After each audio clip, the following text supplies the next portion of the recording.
Hello and welcome. My name is Brian Kaplan. I'm editor of The Banker. We're reviewing the World Payments Report 2017 at Sibos 2017 in Toronto.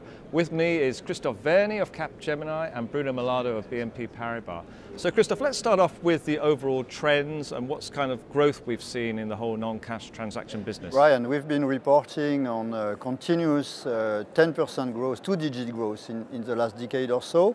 The new for the last year under review is that this growth is accelerating with 11.2% in 2015, fueled mainly by the retail side of the market and the move towards e-commerce and mobile payments. Okay, and how does it split down between growth in emerging markets and developed countries? Two-thirds of the growth is made in emerging markets with impressive numbers in China, 64% growth in 2015, where the economy is moving to the platforms, Alibaba, Tencent and others, shifting the country from a cash economy to a wallet economy, definitely.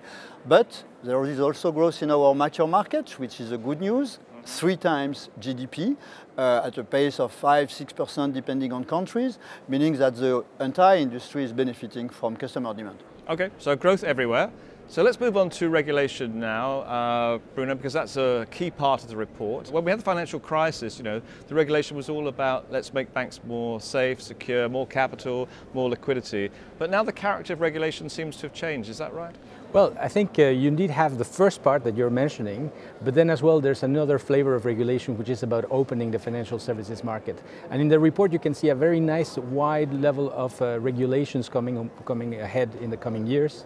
It is one of the top concerns of corporates and banks to be able to keep up with that, but you will see that sometimes it's not coordinated and sometimes it may be contradictory between what it tries to do. So on the one hand you've got regulation which is driving competition and technology, that's like PSD2. Absolutely. And what's taking it in the other direction? Well, in the other direction you always have security, anti-terrorist legislation, data protection, being able to have secured flows and security and lower risk in fact.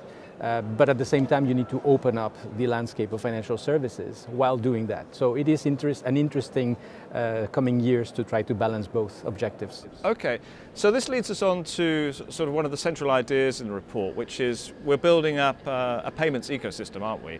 So describe what that's going to look like, Christophe. Yes, this industry is moving towards a platform economy. I was mentioning Alibaba earlier, which illustrates what platform economy is, meaning a place where supply meets demand. Alibaba is managing 2 billion consumer accounts to which they provide any kind of goods and services they buy, they build, or are provided by third parties. So it's like a supermarket, isn't it? This is exactly like a supermarket, and this is where the regulator is pushing the banking industry, especially in Europe, not just for the pleasure of it, but to, as the only way to answer in due time the different market segments' demand.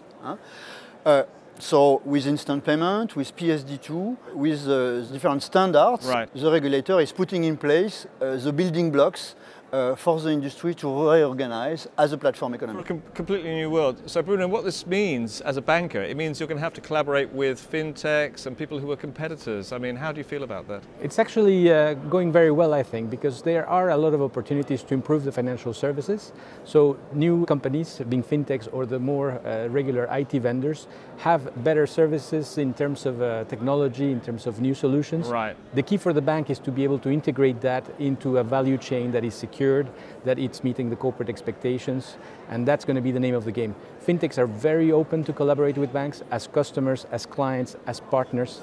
The key is how to integrate that into a one-stop shop, into a whole value chain of services. Okay, now, and what about serving your corporate clients? Because presumably this changes the nature of the service that you offer them. Well, corporate clients, I think they are expecting security as well, and protection and liquidity and all these other services of the banks. So fintechs will be able to help us be better sometimes at finding new services for the corporates, but the corporates are expecting a full-fledged solution, one-stop shop, not necessarily to try to integrate themselves. Sometimes these are small organizations, they will not be able to do big IT projects. So I think it's the financial services community that need to bundle these services into coherent new banking services. Yeah.